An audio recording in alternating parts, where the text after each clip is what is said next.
Thank you for joining me again. The first stop is a cute little place called Montfelon, and I crossed a bridge over water, and of course I had to stop.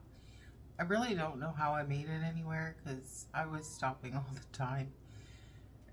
If there was water, I'd stop if I could. Montfelon is a village that's set in a valley and beautiful old stone houses, and I walked around there for a bit. It's usually a stop for pilgrims on their way to Rocamadour. Such a cute little village. Just before arriving in Rocamadour, I went through this tunnel and there was a cute village on the other side, but I thought maybe I could stop on the other side of the tunnel. But it was not easy to stop there. I did manage to pull over and you could see Rocamadour from there. It was just stunning views of the whole village set into the cliffs. I stayed there for a bit. There was a lot of people that stopped there to take pictures, and just, it was enormous. Finally made my way there, and you get to the edge of, you get into the town, and you have to do this like really sharp turn. Like you go in and you right away have to turn to go back, to go down into the valley to where you park, and it's quite a ways down. I had done a lot of walking, practicing for France before I left. It did not prepare me for that climb. It was tough. It was steep.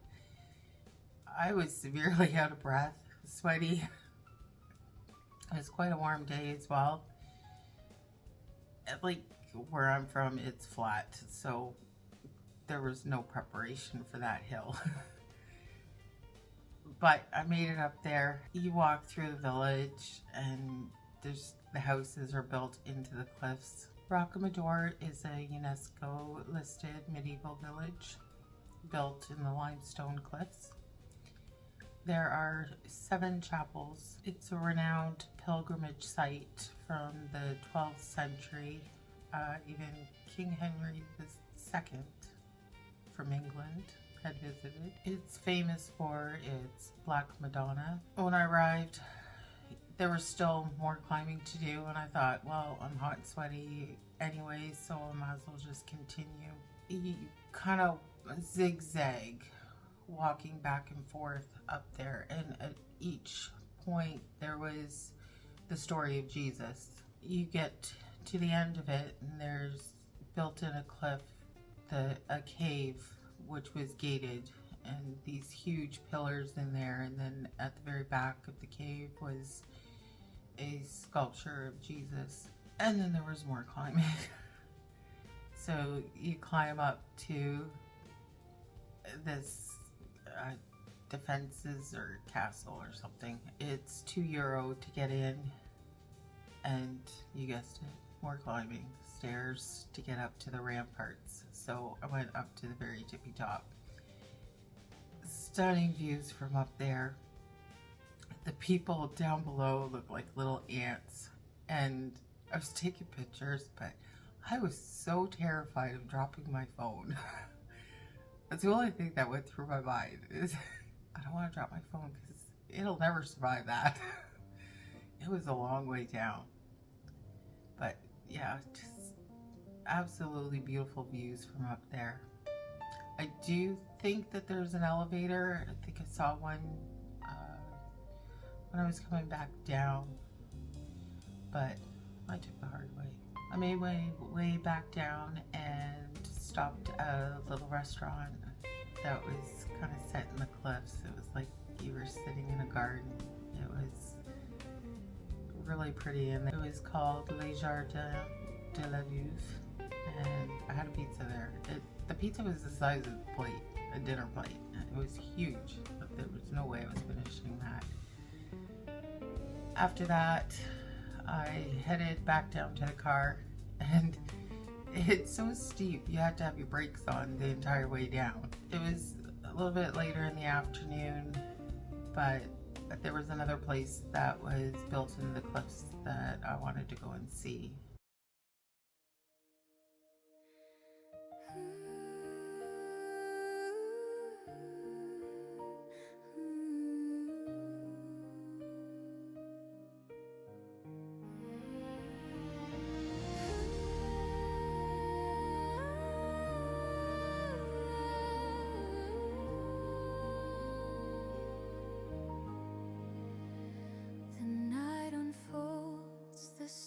Begin to sigh.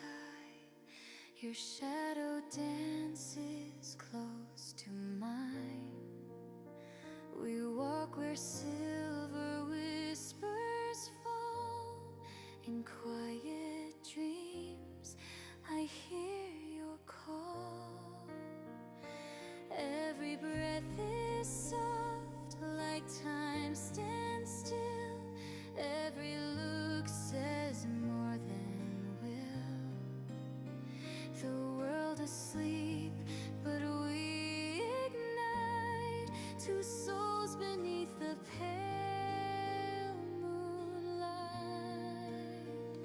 Moonlit hearts beating slow. In the silence we still glow. No words left, just endless skies. Our love reflected in your eyes. Moonlit hearts, wild and true. Every dream leads back to you. Under the stars, the night imparts a secret song of moonlit hearts. The ocean hums a gentle tune. Your laughter drifts beneath the moon. I trace the lines your fingers write. A constellation come to life. The wind is warm, the world's asleep, but promises are ours to keep. A fleeting touch, an endless flame in the dark. I whisper your name.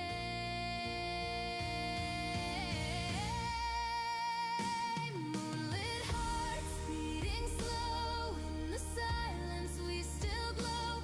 No words left, just endless skies. Our love reflected in your eyes. Moonlit hearts, wild and true. Every dream leads back to you.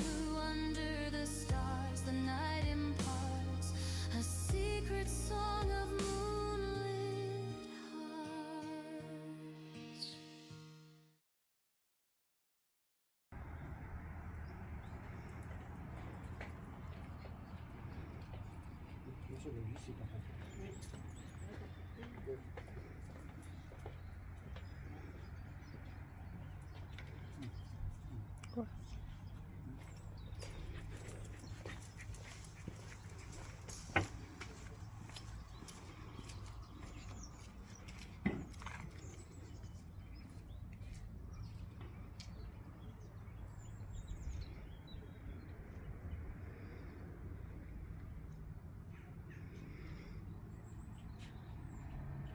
The night won't last, but we remain. A spark within the falling rain. Forever's just a breath away. When moonlight turns the dark to day.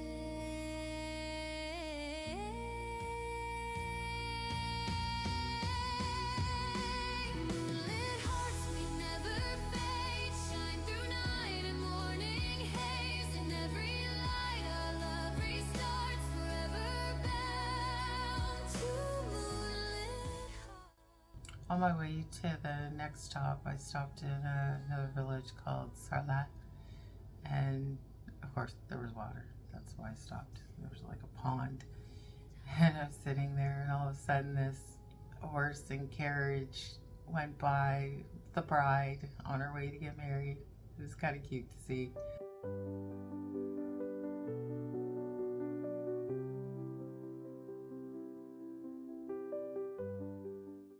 My next stop was La-Roque-Gageac, and it's another village that's built into the cliffs. Everywhere I was going, again, I was seeing these sports cars. They were at Rocamadour, and then they were at this same place, so I got a few pictures. They're just traveling all over the place. Beautiful cars. And of course, I found more stairs, so you know I had to take them. So I went up for a little bit, but I didn't have a whole lot of time because I had booked a boat tour, and you could have went up into the cliffs, and that would have been really cool to see, but I didn't have the time. It was already later in the afternoon. The boat cruise that I did was Gabar, Nobert, and they usually have 3 different ones that you can do, but the river was really low, so you only had one option. It was still an hour long, and they offered it in different languages. You had a headset for English.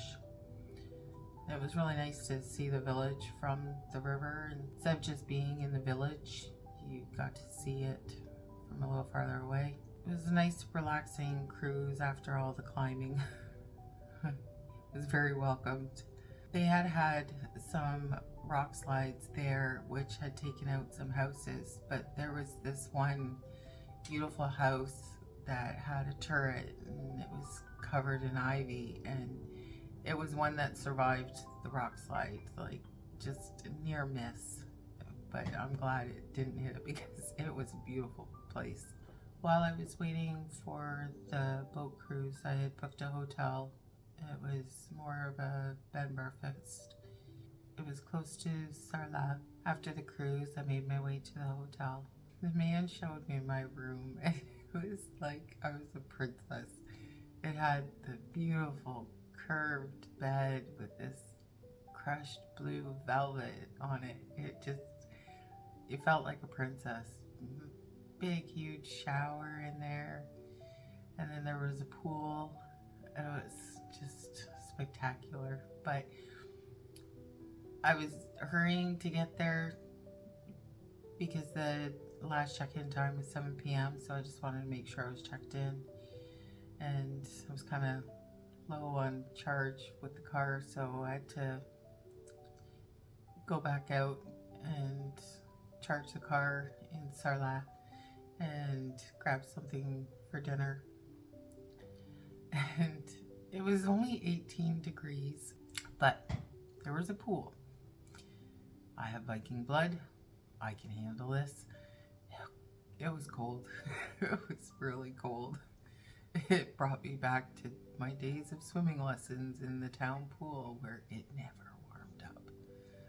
It didn't matter if you had weeks of 30 degrees, that pool never warmed up. So it was a refreshing swim, but I brought a bathing suit. I was gonna use it, so I went in. It was quite enjoyable, actually. After my refreshing swim, I went and had a really hot shower. And then I walked around the town, and the one and only bar that was in the town was just hopping. People were having a great time there. I went back to my room and pretty much went to bed. It was a very long day. So thank you for watching, and hope you stick around.